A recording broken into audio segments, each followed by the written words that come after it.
Right, now as I've been sat there, I've been feeling a gentleman come close to me. And I feel I'm over this way somewhere. He gave me the name Frank. He has a great sense of humour, this man. And he loved the animals and the dogs particularly. And this is the first connection he gives to me. So am I with somebody around this area somewhere? You would understand this, the lady in the red? He tells me he went with his chest because I'm getting very difficult breathing conditions. I mean, most people have breathing conditions towards the end, but I'm getting something that actually affected the chest itself. That would make sense to you. Yes, true. Yeah. He, and I'm right about the animals too, aren't I? Because he loved the dogs particularly, I wanted to put around him. Yeah, he used to breed dogs. He bred the dogs, so that's why it's significant.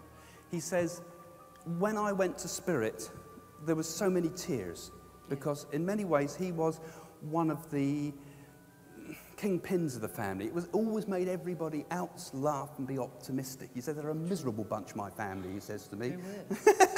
And I'm the one that kept them all up and humorous. You're okay with him saying that? That's what he would say. Is there a Charlie over there? Yeah.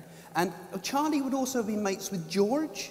Yes. Right? Because the two of them seem to want to come together, Charlie and George as being two very close friends with each other. They're brothers, actually. Ah, right, okay. But they're close, That's, yeah. One of them hated dogs. Yeah.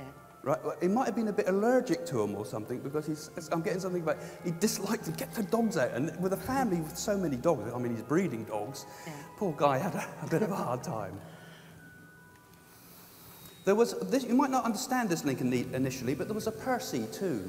Yeah, I do. You do remember Percy, because Percy, another bit of a character, this fella, and he had a gap or something in his teeth, because when he used to speak, you'd get a whistle with him as he spoke, and they all used to pull his leg about this. True. Is there an Annie on Spirit, on Earth side that he's talking about here? Anne or Annie? I'm Anne. You're Anne, okay, he's saying love to Anne. Well. Sorry? There is an Annie on the other side as well. Anne on the other side, the big lady Anne on the other side, yeah, because she's put a lot of weight, and she's lost her weight since they've got better slimming plans over there, he says. All those that I've mentioned, you would have thought they would have had a very difficult life, is beginning to get a lot easier. Yes. So he says, hope is the message from him, and he hopes that can help to lift your spirits a little bit too. Okay, I'm going to move on to the next link. Thank you. Frank was my dad's brother, and he was a character, and the other one was Charlie as well, and George.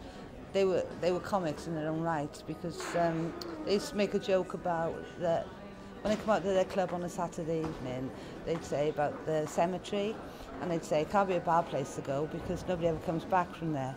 I mean, and they used to say whoever goes first got to come back and let us know, and things like that. So it was really good. Army pictures come into my head. Someone that went over, bang, like that in the army, I've got to say. And he was a real handsome man, wasn't he? Because he gives me a fellow that tremendous kindness with this gentleman. And so polite. His hair was, he shows me his hair, because his hair was immaculate.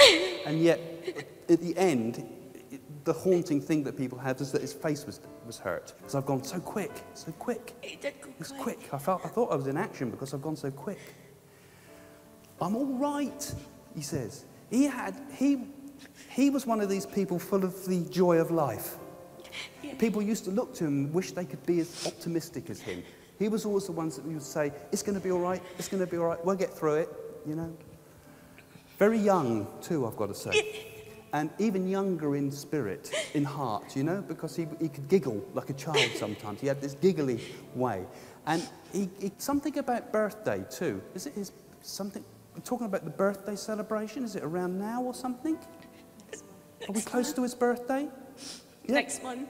I knew it soon. And that for you is very hard because you're almost counting the days to it, thinking it's going to break you. He says, don't worry, I'll be there. I'm all right. He wants you to know that he's going to be close to you, particularly on his birthday. And make that a happy day for yourself. Treat yourself. Do something positive. Because that's what he would do, because he'd like to take you out on your birthday, sort of feel. Because he used to, didn't he? That was the one time he'd always make very special for you, was your birthday. Even if you had to travel a long distance, he'd always try to be there. He's going like that. He'd always salute you, wouldn't he? And I don't know if you've got a picture of him like going like that, He's talking about a picture of him. You haven't got a picture of him on you, have you? Because he's talking about the picture you've got here now. And you were looking at that picture before you came here and said, if only you could come through. You spoke to his picture and it came to me, he said. Well, he wants to let you know that love never dies. That there's a bond of love between you that is so strong between you and the spirit world that every thought that you might send him, even the ones that when you're really depressed get to him, but not to worry, he feels all the love from it. He feels the love behind it, and he sends it back to you as well. He wants you to pick the pieces up and start again, to start to live again, because he doesn't like to see you suffering so much, and he likes to think that he can be there, be close to you, and really lift your spirits.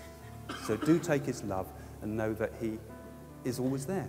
There's nothing wrong with me, he says. I'm fine now. I'm perfectly all right. But take his love. Take his love. Very, very good connection.